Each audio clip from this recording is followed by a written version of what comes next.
Hello and welcome everybody to another episode of All Steelers Talk. We're your host, Noah Strackbein, joined always by Donnie Droon. Donnie, the NFL schedule has been released and we'll talk about all of that later. But we're going to talk about Big Ben because honestly, there's been a lot of Big Ben slander this offseason and it just seems to be getting worse. Now CBS Sports is throwing their hat in the ring and Jason Canfora, if I said that correctly, went from Ben Roethlisberger as a franchise quarterback in 2021 or 2020 to Ben Roethlisberger isn't worth anything in 2021, and he's going to be replaced mid-season. What are your thoughts on what Jason said? What are you thinking on Big Ben? I have to say I'm not a big fan of it. Yeah, for a quarterback who seems to mind his own business a lot and doesn't stir up the pot, quite abnormally, kind of, keeps to himself, doesn't really say a whole lot through the entire offseason. A lot of people like to talk about him. I don't know, man. He's a really popular topic. I think whenever it's a slow news day, people kind of gravitate towards anything related to him. The report that the Steelers might go to a second quarterback, at least right now during some point in the season, kind of seems asinine. I was telling you before the show, I think the Steelers would rather run themselves into the ground and go 0-17 than switch up from Big Ben playing quarterback at any point during 2021. Yeah, no doubt. Ben Roethlisberger is the starting quarterback of the Pittsburgh Steelers for the whole next season. And if he wants to do it again in 2022, he's the starting quarterback in 2022.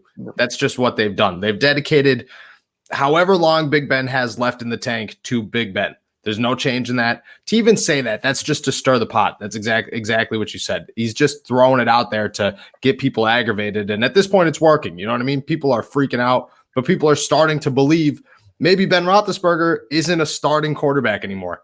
I don't know what last season said about that. I mean, you watch it and you watch the tape. Big Ben, when given the opportunity, played well. He threw some good passes. He had some good numbers. He led his team to good wins.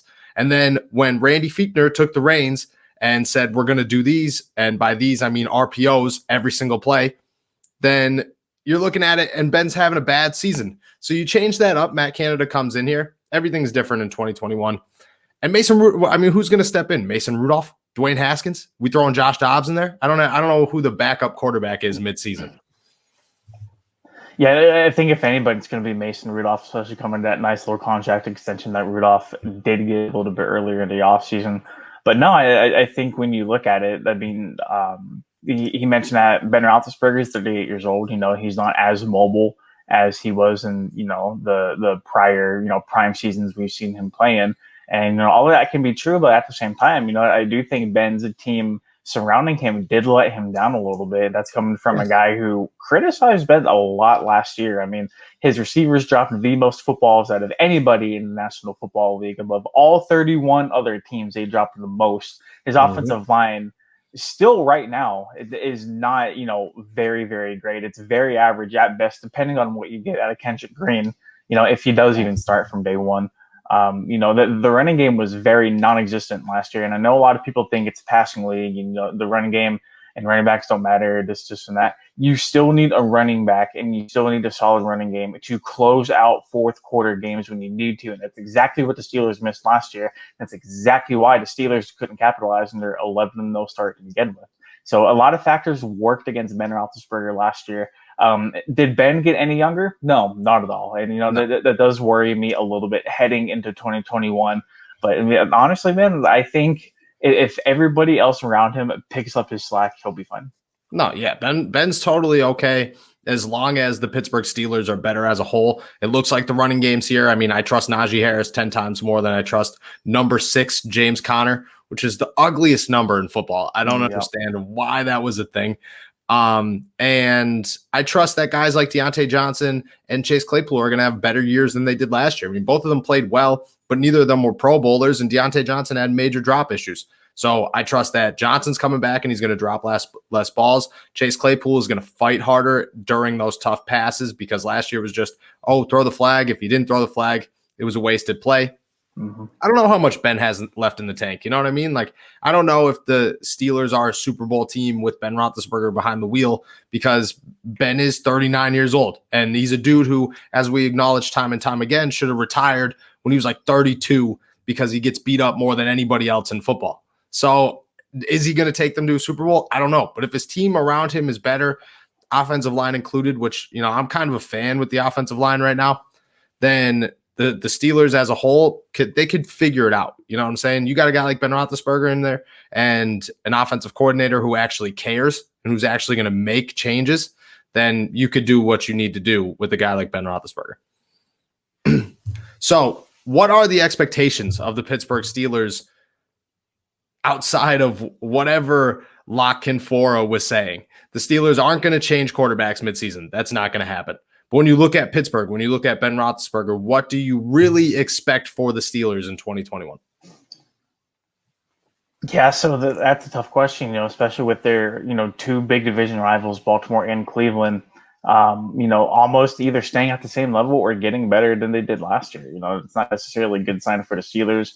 And for a Steelers team that lost quite a few key pieces through the offseason, it's kind of a, not great outlook right now. I definitely think they will be in playoff consideration, but just playing in that tough division, playing teams like Baltimore and Cleveland, 2 times a year, it's hard to say, man. And, we really got to see whether or not the offensive line was fixed. We really got to see whether or not Deontay Johnson and friends fixed their drop issues. And we really got to see if Alex Highsmith can step up into a bigger role. We really got to see if Cam Sutton can step up into a bigger role. There's a lot of questions the Steelers need to answer, and, they'll have 4 preseason games compared to the rest of the league's 3 to figure that out with the Hall of Fame game.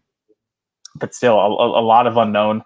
And even then, historically, this team likes to get out to slow starts because Tomlin doesn't necessarily like to play starters throughout the preseason. They usually come out a little bit rusty. But playoff contention, I definitely think they'll be in there. I mean, you still got Ben Roethlisberger, Hall of Fame quarterback. You still got a ton of weapons on the offensive side of the ball.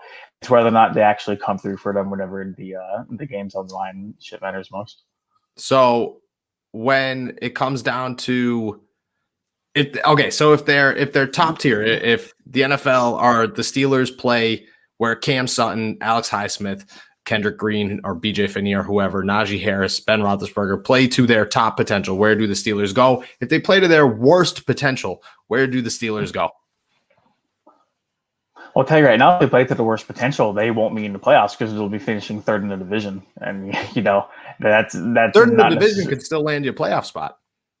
3 people from the AFC North made it. That's true. 3 teams from the AFC North didn't make it last year. And, especially with the added playoff spot, the NFL threw in last year, definitely not out of the realm of possibility. But I think it's all depending on, what happens with the other teams around them. But, if the Steelers on the flip side do, hit their peak and they start playing the right football at the right time, I easily think they can repeat as division winners. I mean, let's talk about it.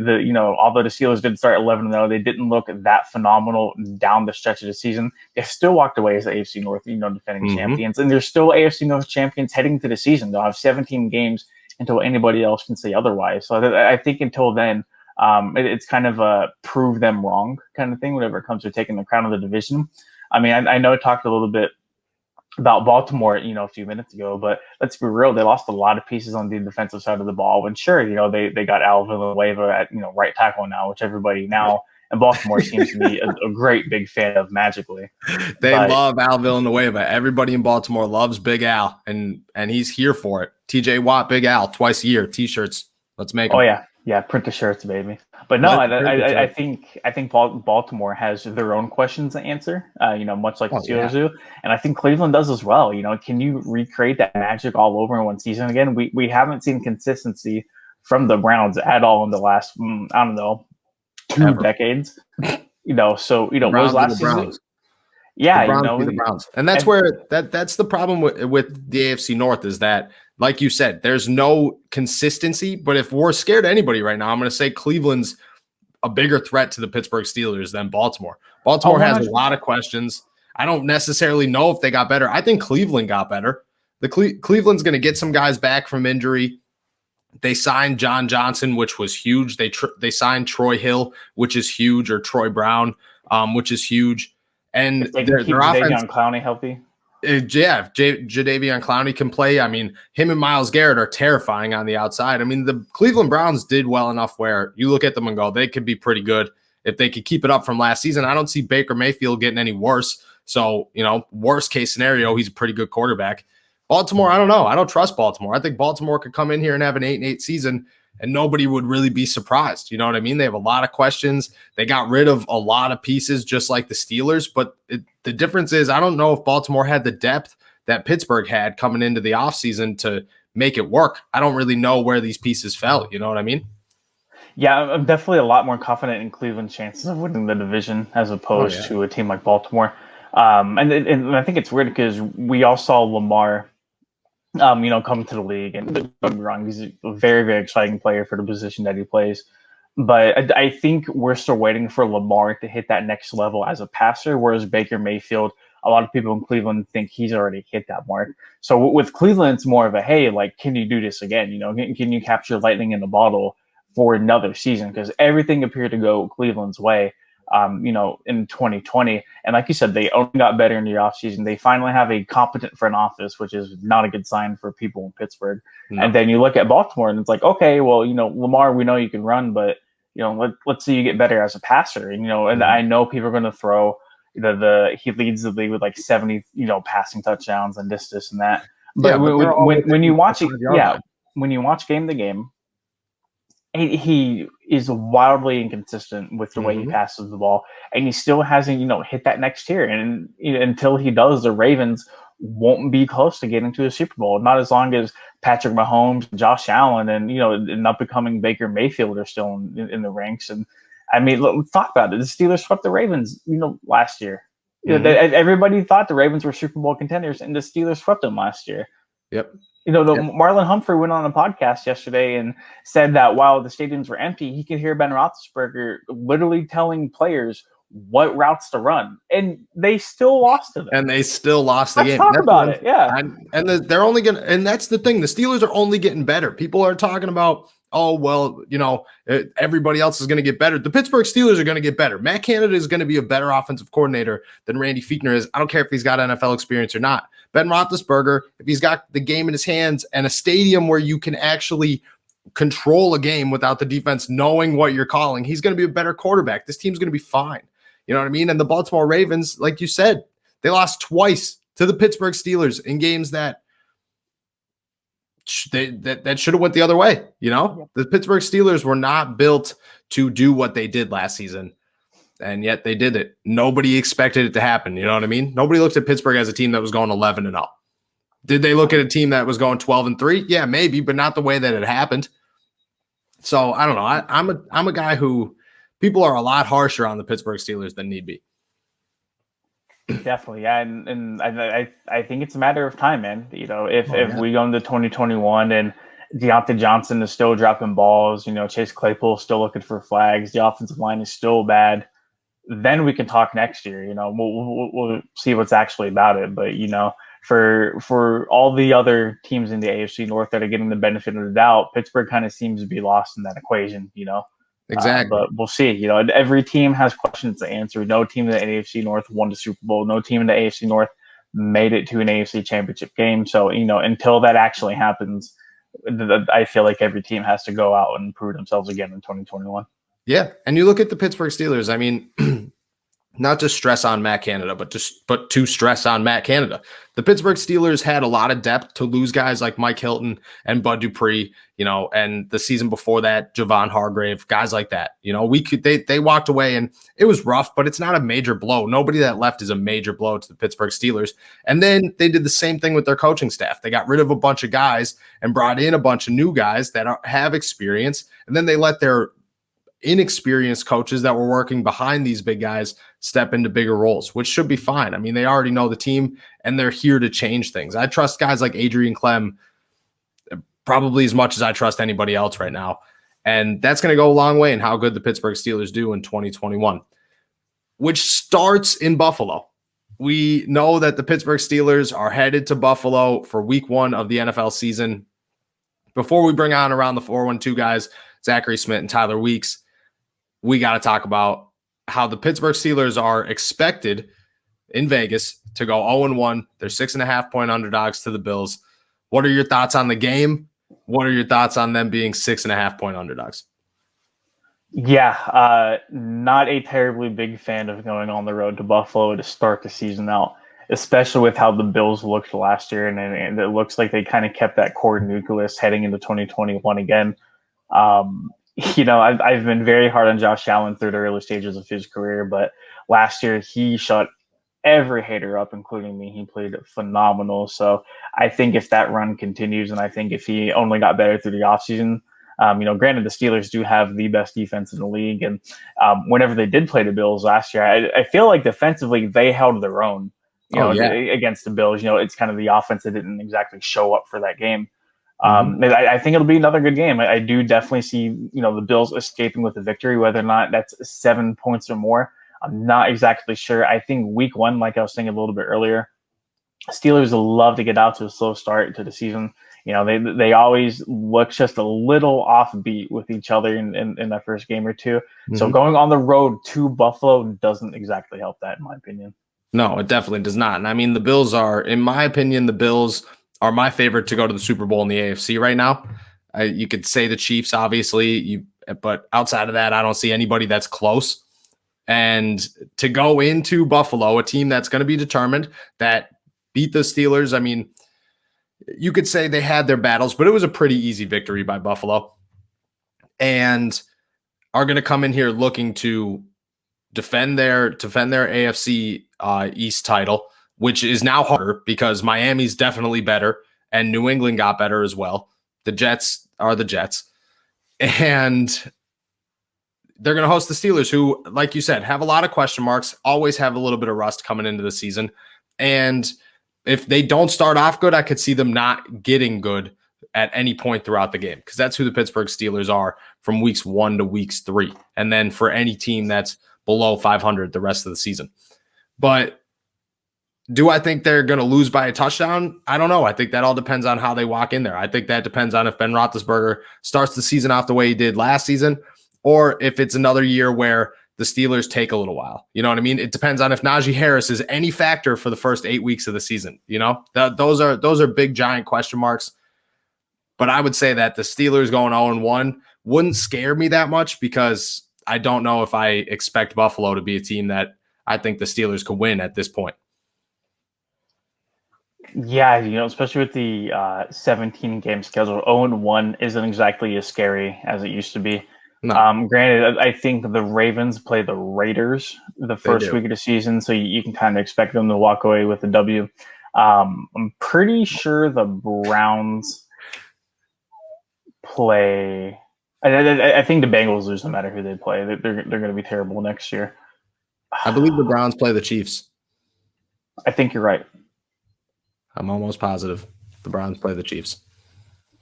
Anywho, the Browns have a Yes, tough they do. matchup, so we'll see if they actually get out to a 1-0 start as well. So, I mean, if all things go as expected, week one, the Ravens are the only 1-0 team at AFC North, and everybody else still is only one game back with 16 games to go, which isn't as terrible as it sounds. But yeah, No, but it is going. tough. I mean, you're going to have to win a bunch of those games if you're the Steelers this season. You have to beat teams like the Bills. You have to beat teams like the Seahawks, the Packers, if they have Aaron Rodgers. These are teams that are going to be tough. You know what I'm saying? The Steelers schedule. I'd never really go off the whole strength of schedule thing. I think a lot of that changes. But the Steelers, to walk in there with the people and the competition that they have to face, to beat the Bills in week 1 could be the difference at the end of the season in the AFC North between them or the Browns winning the division.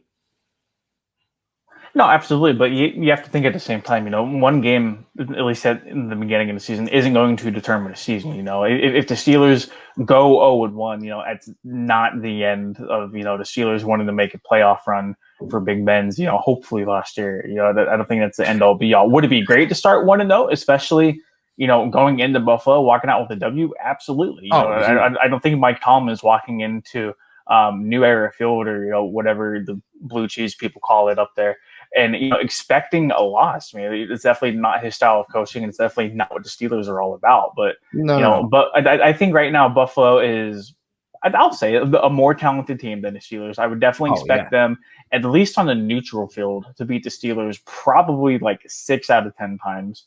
Yeah. And at the end of the day, 6.5 points. And I know, you like to throw money here or there. 6.5 points. It's not exactly a line that would deter me away, from placing money on the game either. So, No, and definitely I'm sure that line will, change a little bit closer to game time as well. It might get lowered to like 5.5 or 6.5.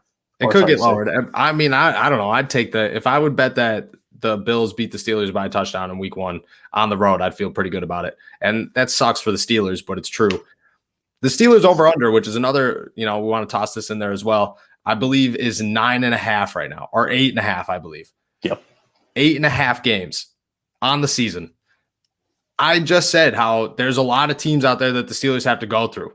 I agree, but I could understand where they're coming from at the same time. The Steelers have a lot of tough games, and if they don't win a couple of tough games, they could easily end up with a much worse record than they expect.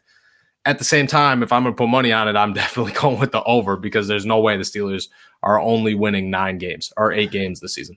Oh, 100%. And, let's keep it real. If the Steelers only win 8 games this season, that's the first year in the history where, Mike Tomlin has had a losing season with, now with a 17-game schedule.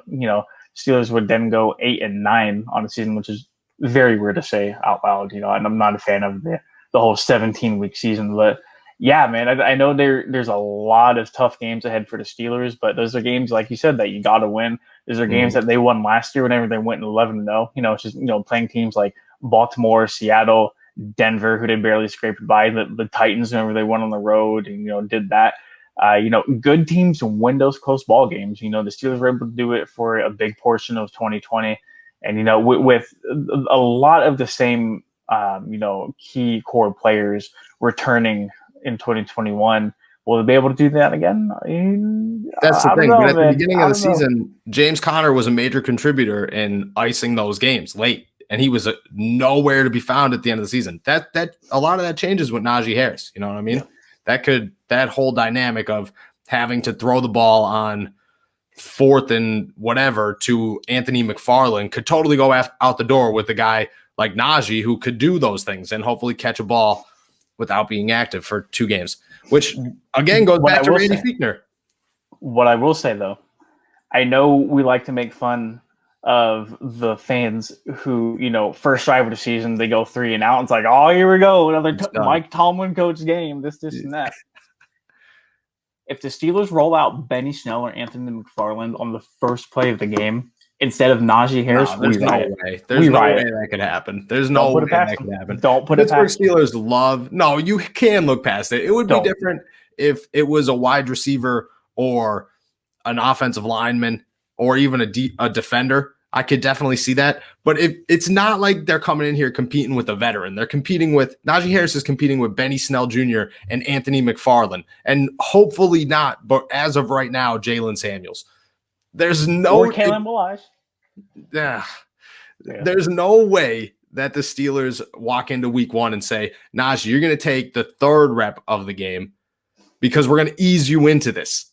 No way. There's no way. I could see it in any other position. If they do it to Najee, Matt Canada's got to go by the end of the first quarter. He's got to go. Tomlin's hot seat. Mike Tomlin's seat is literally in flames. It's not even hot. It's in flames. There's not a chance. Not a chance. And when it comes to the over-under, like you said, it's impossible for Mike Tomlin to lose a season. It's not going to happen. It's definitely not going to happen with an added game. And it's most certainly definitely not happening with Big Ben's last ride. Nope. Not happening. If I'm betting, I'm going way over. When we come back. Oh, go ahead, Donnie. You got something? No. But I was going to say, close it out. One of the league's best defenses still. I know they lost a couple pieces. But still, one of the better overall units in the league and a Hall of Fame quarterback and what looks to be a rejuvenated running game. Yeah, hammer the over. Hammer the over. Put everything on there. We won't, but maybe we will by the beginning of the season. When we come back around the 412 guys, Zach, Smitty, and Tyler Weeks join me as Donnie's hitting the road, heading to a wedding. Good for you. Enjoy yourself. Have a good time. We'll be back with all of your NFL schedule updates and what we think of the Steelers' 2021 schedule next.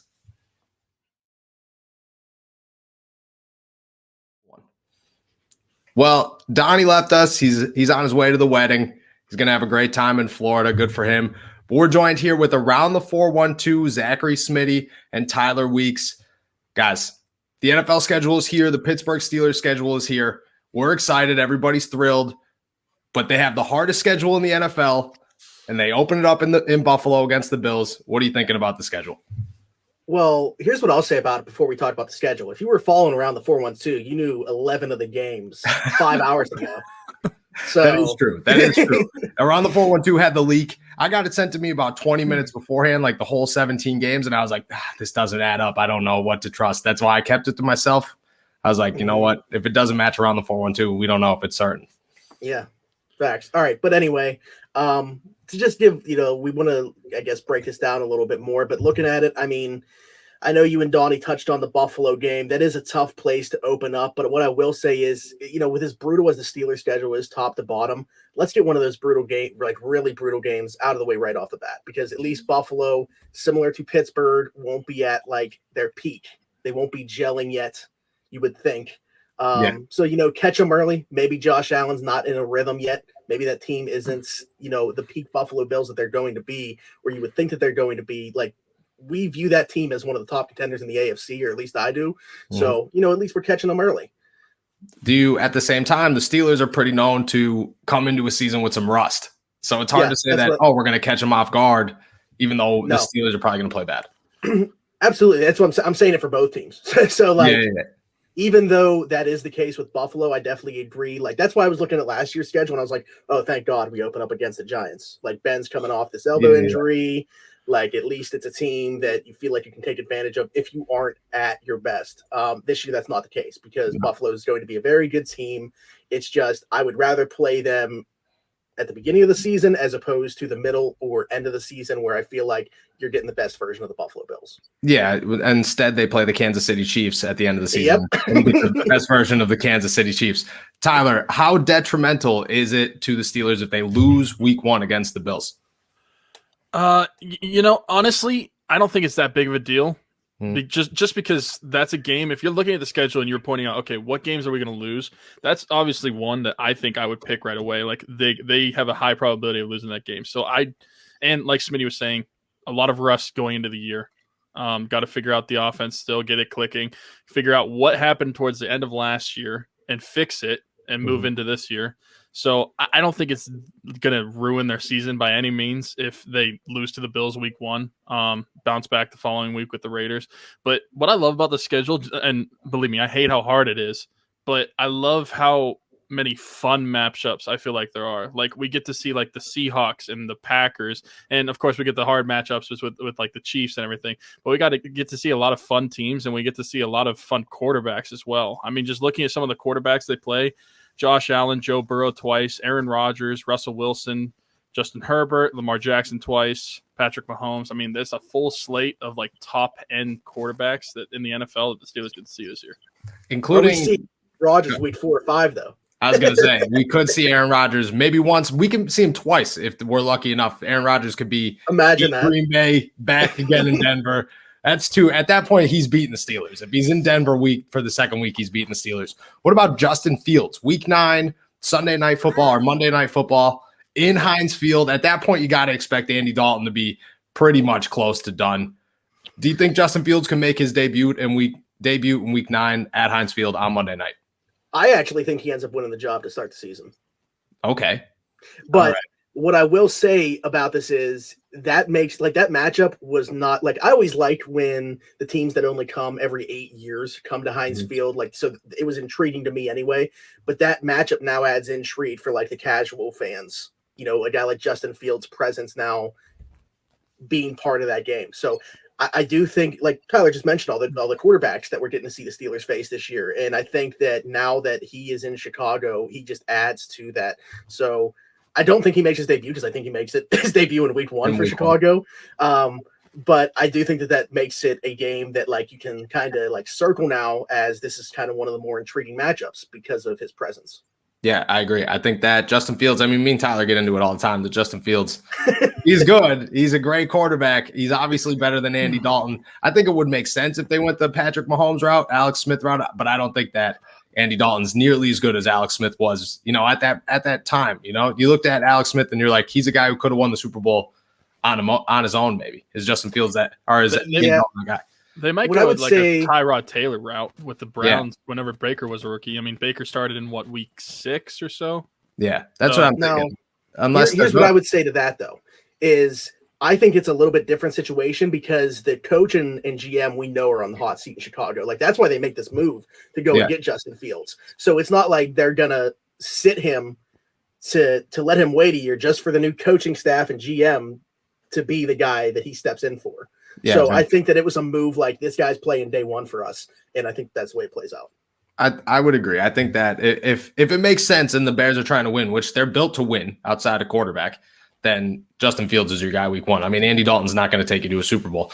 With Tyler, you mentioned all the quarterbacks out here. When you guys look at the NFL schedule and all the quarterbacks that the Steelers have to face, what is their biggest challenge? I mean, obviously a guy like Patrick Mahomes and Aaron Rodgers comes to mind, but who is the worst?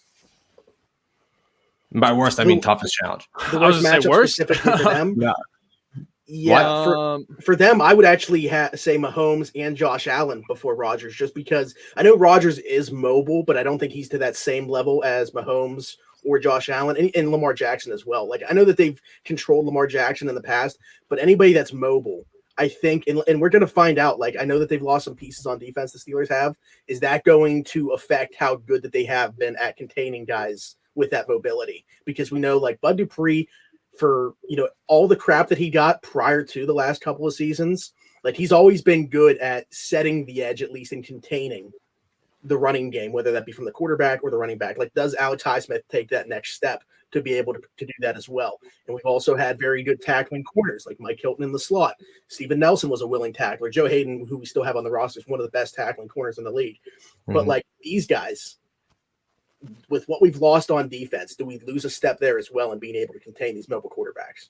It's a great question, obviously, but at the end of the day, Aaron Rodgers is still the league MVP, so that's tough to go into it. But when it comes to did you lose enough to contain him, I mean, that goes into Alex Highsmith, but that also goes into how much faith do you have in whoever's going to play slot corner, because Mike Hilton played a huge role in containing mobile quarterbacks. You know, he wasn't the guy finding the quarterback, but he was keeping him in the pocket. And right now, that could be James Pierre, that could be Shakur Brown, that could be Cam Sutton. I have no idea, and that's probably the biggest question mark on defense, in my opinion. Yeah, and that's the thing that's crazy to me is that I'm saying that Aaron Rodgers is like 3rd or 4th on that list, just because, again, Aaron Rodgers is still, even at his age, is a mobile guy. Like, he can get out of the pocket and move around a little bit, but it's not to the same level as those other guys that I mentioned previously. I agree. Tyler, when you look at the quarterbacks, who is the worst, or who is the toughest matchup? I feel like the easy answer would be Josh Allen or Patrick Mahomes. The one that I am, for some reason, right off the bat, kind of nervous about is Justin Herbert with the Chargers. I think that they helped their offense a lot. They drafted Rashawn Slater, and I think he's going to take another step in year 2. I mean, I feel like everybody in the draft community, for the most part, was saying this guy is not going to be what everybody thinks he's going to be. Like, he's not that great of a quarterback. We were all wrong. Exactly. He was really good. And I think he's going to just continue upon that. And being in LA for that game on Sunday Night Football, I feel like that's a great time for him to shine. And I'm really nervous about that matchup against that quarterback. I'd be nervous about the matchup. I don't know if I'm necessarily nervous about the Chargers. I think the Chargers are on their way. They're not there yet, but I am nervous about that matchup. I mean, when you're coming off Offensive Rookie of the Year, you're clearly looking at it as this is a guy who's about to get way better. And he's not like a Lamar Jackson MVP type guy. He's a normal, non-mobile quarterback. I mean, he's mobile, but he plays most of his time in the pocket, and he just comes in here and puts up ridiculous numbers. Obviously, a scary quarterback. That's more of a Patrick Mahomes type situation. We might all have the same answer for this. Tyler said it before the show. When you look at the stretch that is the hardest for the Pittsburgh Steelers, what stands out for you? Besides week 1 through 18. Yeah. I was actually going to ask before what we considered a stretch, like how many games is a stretch. Not 18. Yeah, well, I have it at 4. Week 15 through 18 is going to be hell. Yeah. I think that, and that stretch, what's the record? 47-17, I believe, are those games are those teams from 2020. Yeah. I have to agree. I would say if we're trying to figure out what a stretch is, I would say probably about a month, and that is a month worth of games right there. In those 4, that is going to be, I mean, that's a gauntlet. But like I said, when you look at what the Steelers schedule as a whole is going into the season, and again, things are probably going to change. Like, we're going to have injuries. These teams are going to have injuries. These teams on paper aren't going to look the exact same way. And the strength of schedule right now isn't going to mean a whole lot probably once the season starts and we get to that portion of the schedule, especially at the back end of it. But like on paper, as we sit here today, man, if they come out of that like 2-2, I'm going to be absolutely thrilled because that is a ridiculous way to end your season. Again, that was actually one of the conflicts that we had with the schedule that we put out. We thought we were getting Cincinnati there instead of KC, and KC a little bit earlier, so that would have made it not as challenging, I guess, towards the end of the season, even though Cincinnati, I want to give them credit, they are a team on the rise. But Kansas City on the road, thrown in there with Tennessee, with Baltimore, with Cleveland. I mean, you could even look the game before. I mean, Thursday night in Minnesota is not going to be easy, no matter what. And it's Baltimore before that. So. And it's Baltimore before that. I mean, you can go the whole schedule. I mean, at that point, you're playing in Cincinnati, and I don't care what anybody says. If Joe Burrow's healthy, he's going to be a good quarterback by the end of the year, and that team is going to be pretty. I mean, the offense at least is going to be pretty good. But you can even look at the middle of the week, right, or the middle of the schedule, right before the bye. I mean, you go at Cincy, whatever, but at Green Bay, you come home against Denver, who the Steelers struggled against in 2020. You're going to play Seattle on Sunday night, and then you go into the bye and you come out of the bye playing Cleveland and possibly hosting Justin Fields on Monday night. I mean, there really is not a part of this schedule that's easy for the Pittsburgh Steelers. So let me ask you, what is the easiest stretch for the Pittsburgh Steelers? Where can we expect some wins? So only because they do have their bye in there at week 7, and I'm not saying at Cleveland on Halloween is easy, but I would say that I look at like that area of the schedule to maybe be the easiest part of it. When you look at Chicago after that, which again, I do think Justin Fields is going to be a great player, but that's still going to be, even if he starts the season, that's going to be his 9th career start. Like he's going to be a very young quarterback in this league. And then you have Detroit going to LA, but at the same time, that's essentially a home game. I mean, they might as well put it on the schedule that way. I understand the Chargers are getting better, but the Steelers fans are still going to overtake that place when it comes down to it. So that's going to be a home game. I do believe in Justin Herbert, but I don't think that they're there yet. They probably will have Derwin James back and healthy this year. I think that was a huge loss for them last year. The defense should be a little bit better. I still think that they're no better than the second team in that division. And then you mentioned, the Steelers, especially last year, we know what happened when we went to Cincinnati. But I mean, when you look at like the schedule being the way that it is, the Bengals are still by far. By far, game still has to be the one that you're looking at. Like, if there is an easy part of the schedule, it's in that month's worth of games. Yeah, I agree. Tyler, what are your thoughts? That's honestly my same. Basically, the month of November. Because, and if Andy Dalton's still the quarterback for the Bears, that I feel like that makes it even easier.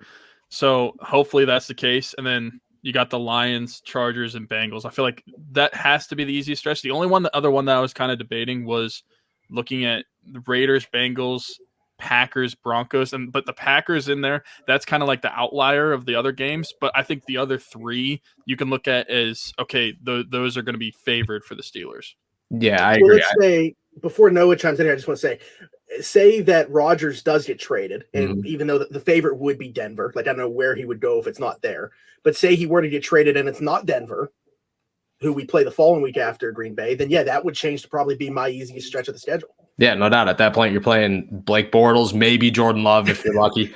I don't know, but that's a very easy stretch. I agree. I think that even with Green Bay in there, for one, Green Bay is a team that is just like the Steelers. They're either real slow at the beginning of the year or real slow at the end. Usually it's the beginning. We have no idea what's going to go on with Aaron Rodgers. I would say there's a 50% chance he's their quarterback this season. And everything around it, I mean, you gain enough momentum playing Cincy and the Raiders. You go in there and beat the Packers. You come home. You have the potential to go into the bye on a 5-game winning streak, which is huge. They do have the toughest schedule in the league, though. And when you look at it overall, people right now, the over-under, me and Donnie talked about this before, is 8.5 games. If you had to pick your schedule, we're waiting on. He grabbed the hammer. There it is. That's what I hammer it over. Obviously. When you look at the schedule, though, when you look at the whole breakdown, what's your prediction for 2020? Obviously, we're hammering it over the 8.5. Yeah, so here's my thing with this. I'm not going to go through and week by week say W or L, just because like they're going to win games they shouldn't. They're going to lose games they shouldn't.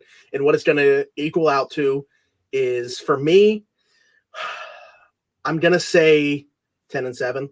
And it's funny because I literally just put out a tweet that said every fan right now thinks that their favorite team is going 11-6 or 10-7. Yeah, that's because it's such. At that point, you should, you know. Yeah, that's what's cool about the offseason is there's a reason for optimism for literally everybody. Like even the worst teams in the league, they just got a brand new franchise quarterback, so they're coming into the league with a lot of optimism. So I'm looking at it, and like I said, I'm not gonna go week by week and say win loss or whatever. But I think what it boils down to is Mike Tomlin never had a losing season. They're all in on this year with Ben Roethlisberger one last ride. Hopefully. I mean, there's no way the running game's going to be worse when you add a guy like Najee Harris. I think that we're going to see that improved, even though they didn't address the offensive line exactly the way that I would have loved.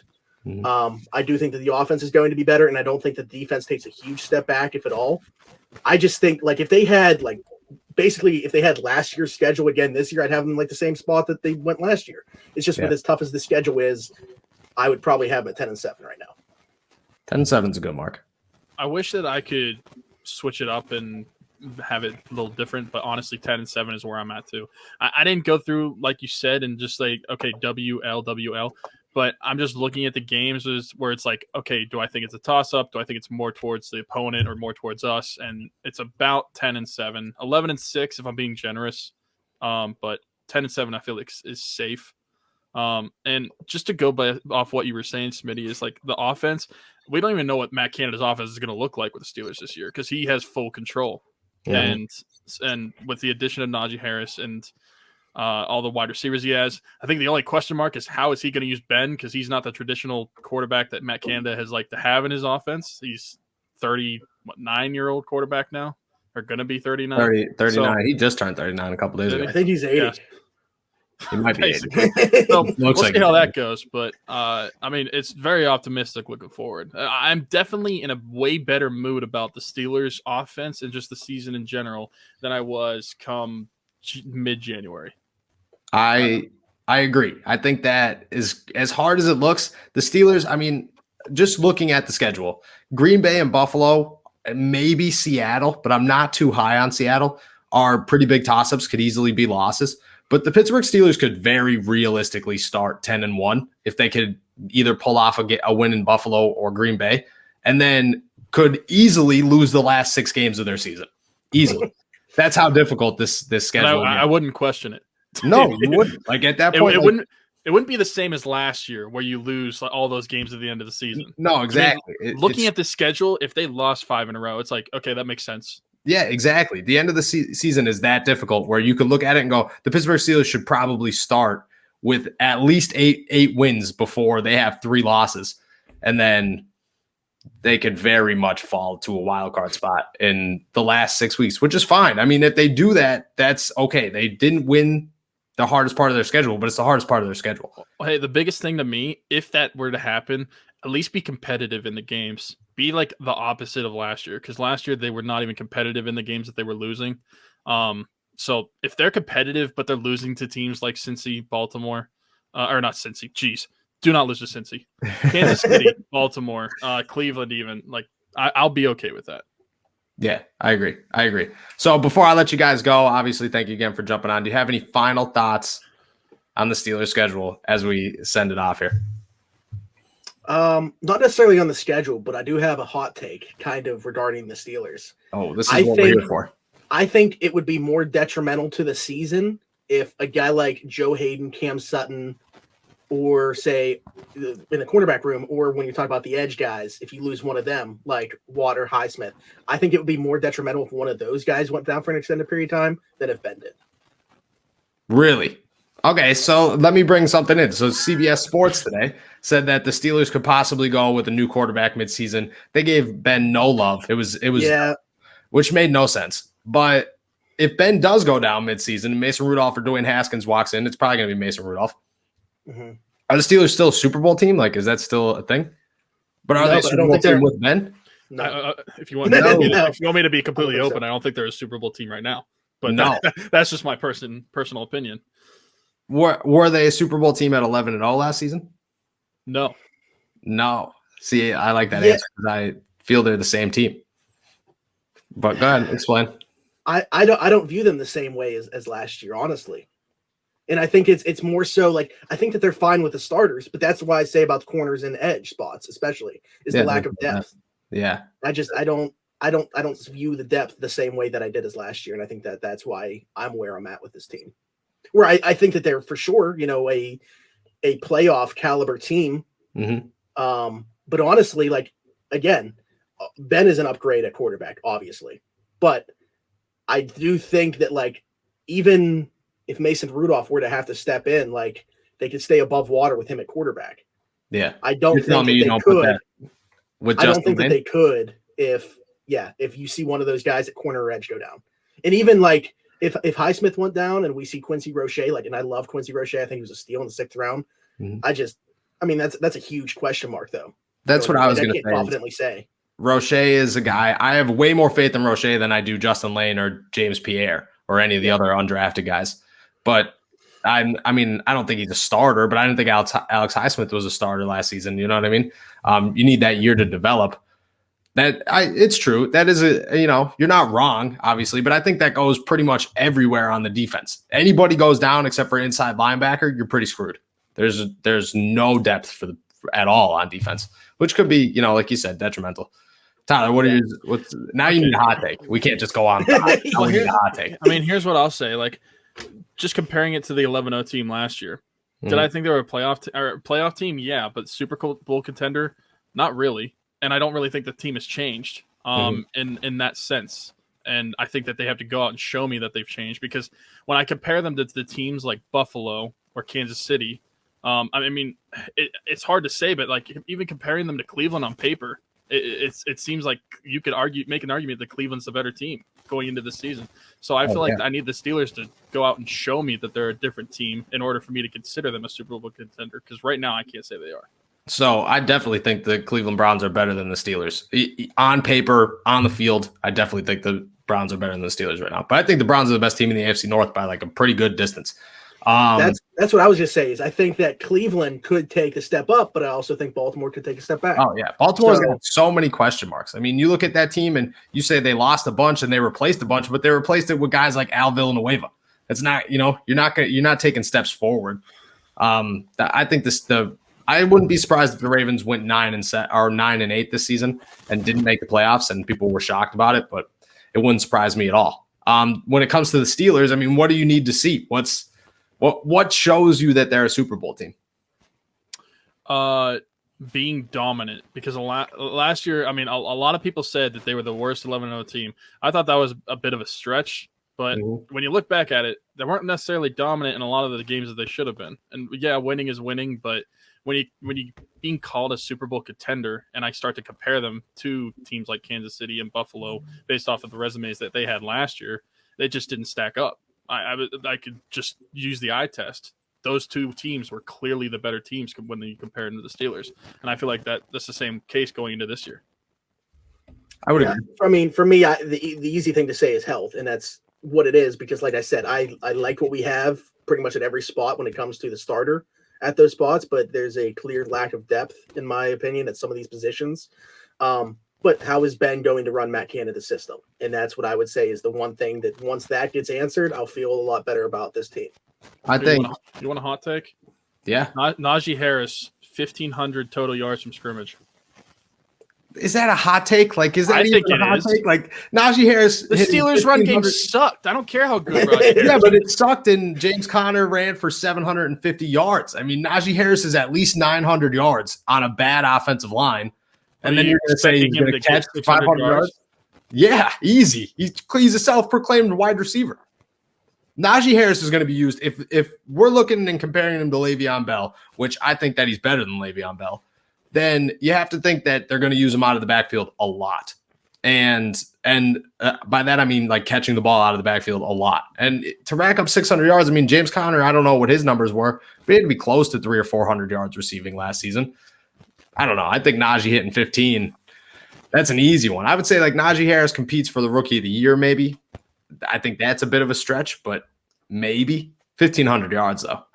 What's the touchdowns? What's the touchdowns here? That's the important one. He's coming off 30 touchdowns. Yeah, at Alabama. You could argue that Alabama's line was better than the Steelers last year. Do you really believe? Is that because I mean, people say that, all right, and I don't know if I believe it. Do you really think that? Do you? Okay. How do I put this? No, they didn't have a legit left tackle.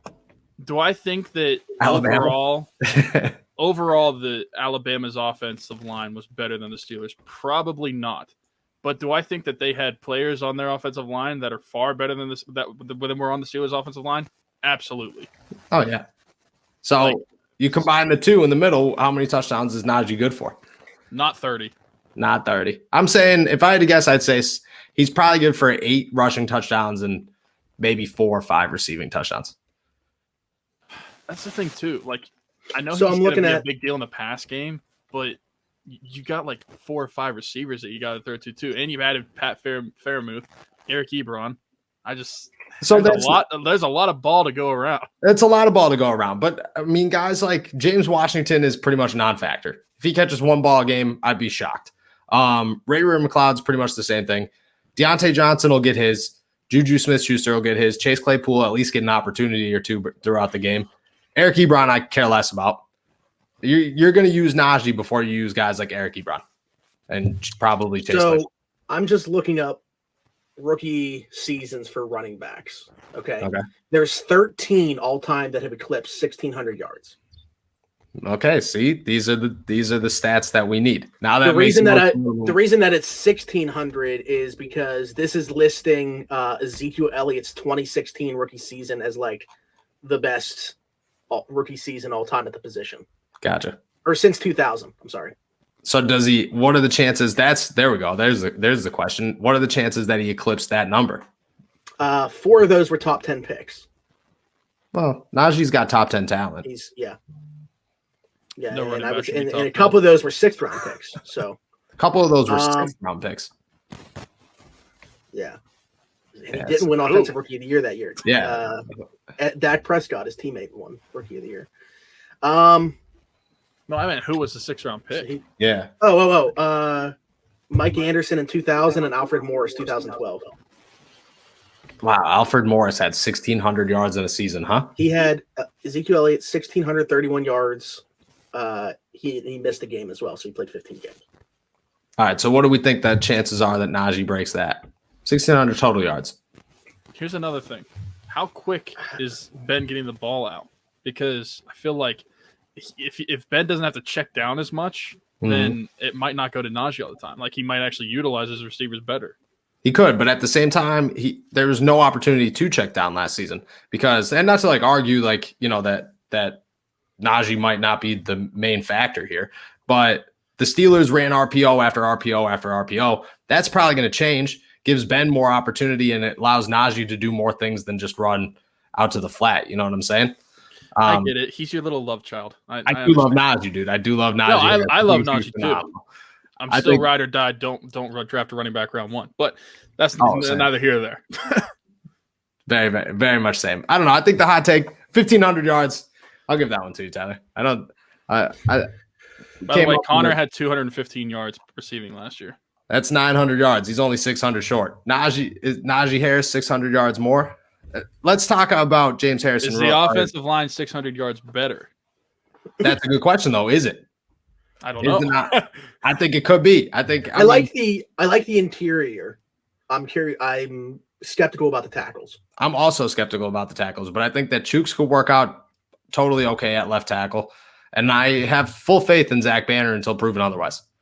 I actually I have faith with either one of those guys at right tackle. Yeah, my question is more so at left tackle. Joe Haeg. Just don't throw to him. Joe Haeg, and then, don't throw to him. Actually, Donnie told me a story one time where Joe Haeg got one start at left tackle for the Bucs last season, played so bad that they rearranged the whole thing, and he didn't see an offensive snap outside of jumbo tackle, possibly before the Super Bowl missed catch after that. So that's your Steelers jumbo tackle in 2021. Guys, I want to thank you again for jumping on here. For everybody who does not know, Tyler Weeks, Zach Smitty over at Around the 412. You know, click yourself or plug yourself. Let everybody know where you guys can be found. So our personal Twitters, I'll start with mine at Zachary Smith 412. Yes, I was suspended a couple months ago, but your boy is back. At Zachary Smith 412. Our page at Around the 412, very simple to find. That's on all platforms. Our YouTube channel as well, simply just Around the 412. Yeah, my personal, it's at Weiler_Teeks33. It's just the first letters of my name, Tyler Weeks, just reversed. But I really don't care if you follow that one. Just go follow our Around the 412 page. Around the 412. Check out everything that they're putting out there on YouTube at crowworthy.com. I believe that's the site. And on Twitter and Facebook, obviously. Thank you guys again. For everybody else, we will catch you next week at All Steelers Talk. Join us at allsteelers.com, and we'll see you next.